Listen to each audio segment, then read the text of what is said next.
It looks good, doesn't it? I think it looks absolutely brilliant. The wife took it out to the shops. The butcher came out and said, love the car. Oh, well, He didn't get in it yet. that's interesting, I think.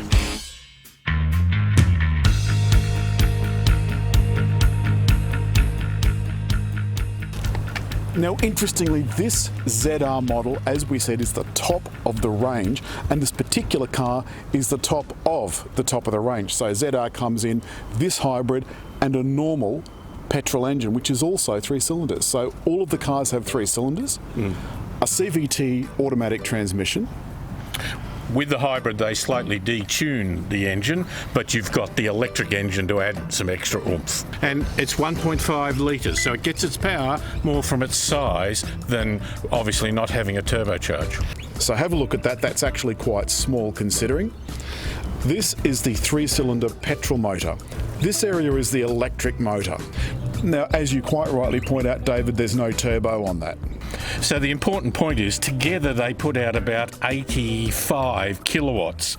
If you don't have the hybrid, it's about 88. They've allowed this car to have better fuel consumption, down as low as at 2.8? No, well, in the urban areas, yes. 2.8 litres per 100 kilometres. And overall, it averages 3.3. It's interesting.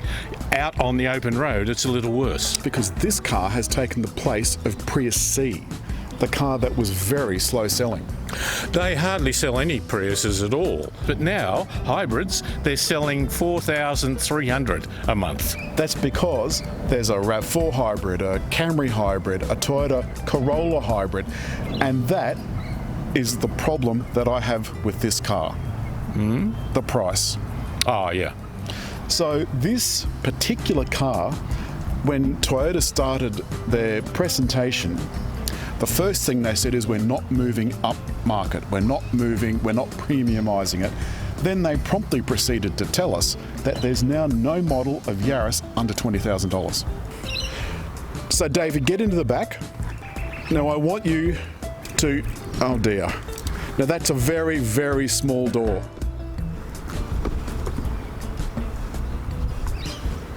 Right. If I'm honest, David, you're not looking completely comfortable. And your knees are up against the front seat. Look, I am compact in here. I don't have quite enough support under the legs. I'm sitting a little upright, and of course the seat, which is way back for a tallish driver, but one that makes them comfortable. It's really cramping my space. I feel very claustrophobic. In the front, there's plenty of room, look. Plenty of room. David's got tons of room for his legs. I've got tons of room for my legs. I find that I would prefer the steering wheel to have a little bit more adjustment this way. David, the dashboard is fun and funky. It's got these little LCD screens. There's another LCD in the middle, look.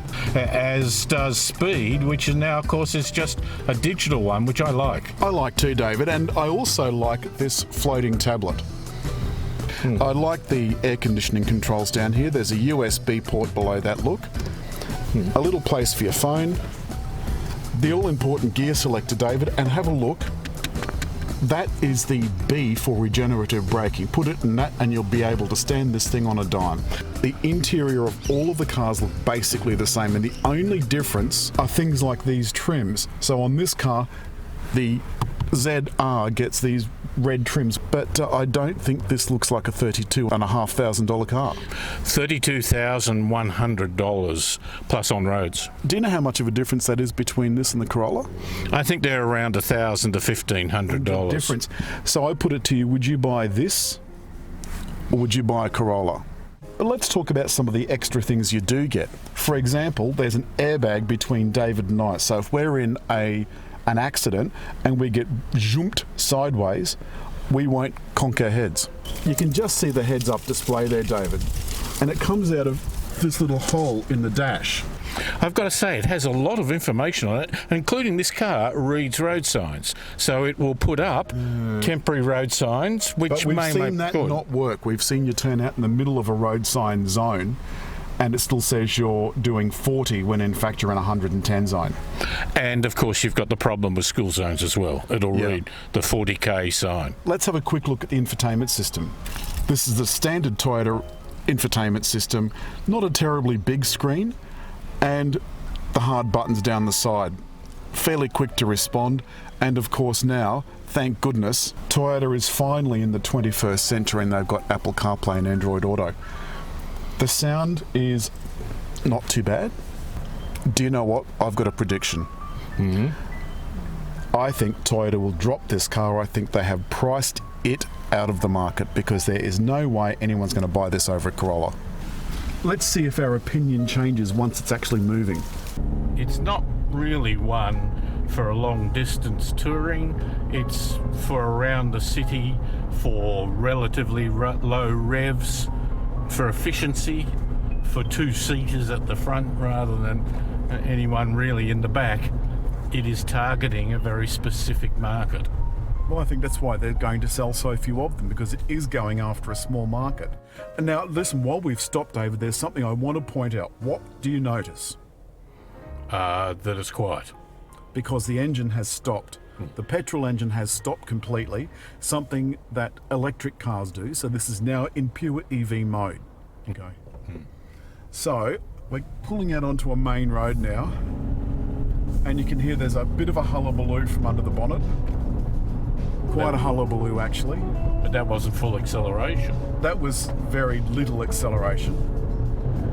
Gee, I tell you what, there's a bit of noise coming into the cabin. A bit of tyre noise. Because it's the ZR, it has the lowest profile tyres. So you'll find these horizontal expansion joints, it's a bit like going down the railway sleepers. Boom, boom, boom, boom, boom. You can't put the cruise on because I'm in regenerative braking, rookie mistake again. And I can feel that it's definitely steering me in and around the lanes. The lane centering is quite strong. The force is strong with this one, Luke. You're not my father. I'm not, well, no, some would argue I'm old enough to be, though, you know. So all of this information is available to me on the dash, so the car's telling me what I'm doing. I like the information readily there, particularly including its estimate of what the actual speed limit is. I don't like having to search a big screen to try and find it. This has it here, but it actually is down on the right. That's wrong, David. It's not 110. That's coming from the navigation system. The navigation system was telling us it was 110, and that's 100. Yes. So it was wrong, but the one displayed on the windscreen was right for a change. It was telling me that that was saying 100. That was saying 110. So we're getting contradictory information. Do you have to average them? So 105, you reckon? That'll work out well in court, won't it, my lad? Now we are at highway speed. The ride is okay. Now that we've gone into a tunnel, you can see that the dashboard is lit up rather prettily, I thought. It's still blue. Well, the good thing is the buttons on the steering wheel are backlit as well, so at night even an unfamiliar driver will be able to look down and see what's going on. That's, I think, a plus. One thing Toyota did make very clear in the press conference was the safety gear extended to beyond the convenience of lane assistance and active cruise control.